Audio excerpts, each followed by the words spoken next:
देश के बेहतरीन किले में से एक चित्तौड़गढ़ का किला, जिसे किसी फिल्म की जरूरत नहीं थी इतिहास बताने के लिए। देश के इतिहास में इस किले की कई स्वर्णिम कहानियां हैं, लेकिन फिलहाल यह किला एक फिल्मी विवाद के बीच में फंसा हुआ है। चित्तौड़गढ़ शूरवीरों का शहर है जो पहाड़ी पर बने दुर्ग के लिए प्रसिद्ध है। इस किले ने इतिहास के कई उतार चढ़ाव देखे हैं, साथ ही इतिहास की सबसे खूनी लड़ाइयों का गवाह भी है।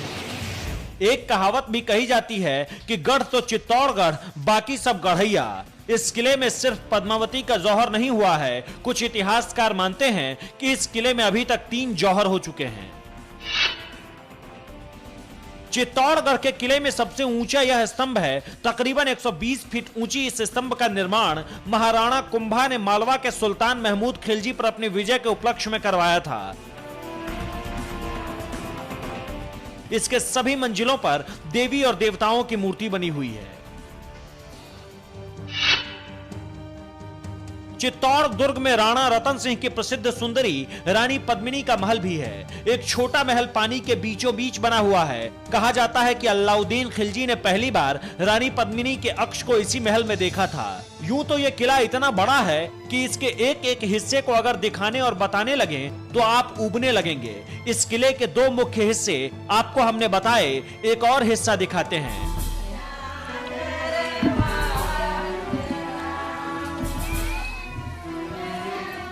इस किले में एक कालका माता का मंदिर भी है। यह कहा जाता है कि जो भी यहाँ आता है उसकी मन्नतें जरूर पूरी हो जाती है।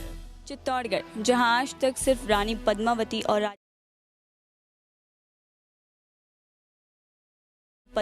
और राजा रतन सिंह की कहानियां ही गूंजती थी, लेकिन जब हम यहां पहुंचे तो हमें कालका मंदिर के दर्शन किए, जहां एक समय में सूर्य मंदिर हुआ करता था। खैर, हम मन्नतों के लिहाज से आपको मंदिर नहीं बता रहे हैं। दरअसल चित्तौड़गढ़ के किले में कई राजाओं ने राज किया, उनमें से एक सूर्यवंशी भी थे। यह मंदिर पहले सूर्य का मंदिर हुआ करता था। बरसों तक यह मंदिर सूना रहा। उसके बाद इसमें कालका की मूर्ति स्थापित की गई। हर वर्ष इस मंदिर में विशाल मेला लगता है। इस किले का एक और हिस्सा आप देखना चाहते होंगे या जिसके बारे में सुना होगा, वो हिस्सा है जौहर स्थल, जहां महारानी पद्मिनी ने 16,000 राजपूत वीरांगनाओं के साथ जौहर किया था।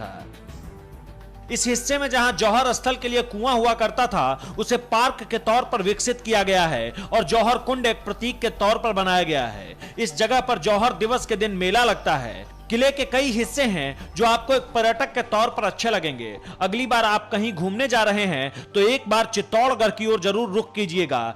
चित्तौड़गढ़ वह वीरभूमि है जिसने समूचे भारत के सम्मुख शौर्य, देशभक्ति और बलिदान का अनूठा उदाहरण प्रस्तुत किया।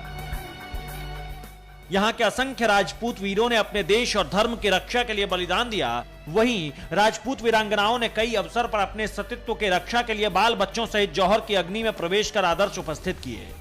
इन स्वाभिमानी देश प्रेमी योद्धाओं से भरी पड़ी यह भूमि पूरे भारतवर्ष के लिए प्रेरणा स्रोत बनकर रह गई है। यहाँ का कण कण हम में देश प्रेम की लहर पैदा करता है। यहाँ की हर एक इमारतें हमें एकता का संकेत देती है। इसलिए कभी चित्तौड़गढ़ आए तो बलिदान और जौहर के इस दुर्ग को देखकर शीश जरूर झुकाइएगा। ये जानकारी आपको कैसी लगी कमेंट बॉक्स में जरूर लिखें और चैनल को सब्सक्राइब करना ना भूलें।